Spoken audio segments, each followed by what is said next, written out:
నమస్కారం మిత్రులారా. ప్రపంచంలోని అత్యంత శక్తివంతమైన దేశాల సమూహమైన G7 గురించి మీరు విని ఉంటారు. కానీ ఒక ఆసక్తికరమైన విషయం ఏమిటంటే భారత్ G7 సభ్య దేశం కాదు.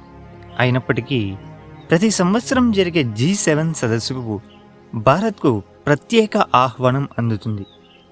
అసలు దీనికి కారణం ఏమిటి? ముందుగా G7 అంటే ఏమిటో తెలుసుకుందాం. G7 అంటే America, Britain, Canada, France, Germany, Italy మరియు జపాన్ దేశాల సమూహం.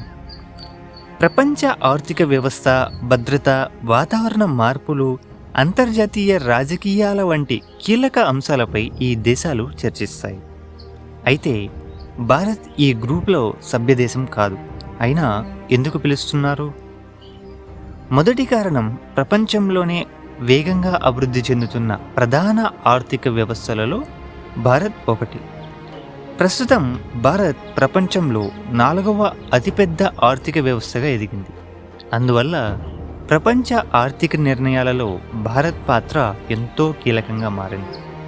ఇక రెండవ కారణం, ప్రపంచ జనాభాలో అత్యధిక ప్రజలు ఉన్న దేశం భారత్. ప్రపంచ సమస్యలకు శాశ్వత పరిష్కారాలు కనుగొనాలంటే భారత్ అభిప్రాయం తప్పనిసరిగా అవసరం. మూడవ కారణం, ఇండో పసిఫిక్ ప్రాంతంలో భారత్ వ్యూహాత్మకంగా అత్యంత ముఖ్యమైన దేశం. చైనా ప్రభావం పెరుగుతున్న నేపథ్యంలో భారత్తో సహకారం పెంచుకోవాలని పాశ్చాత్య దేశాలు భావిస్తున్నాయి. నాలుగవ కారణం, వాతావరణ మార్పులు, గ్రీన్ ఎనర్జీ, డిజిటల్ టెక్నాలజీ, సరఫరా గొలుసులు వంటి అంశాలలో భారత్ ప్రపంచ నాయకత్వాన్ని ప్రదర్శిస్తుంది. ఇటీవల జరిగిన G7 సదస్సులో కూడా ప్రధానమంత్రి నరేంద్ర మోదీ పాల్గొని ప్రపంచ నాయకులతో సమావేశమయ్యారు.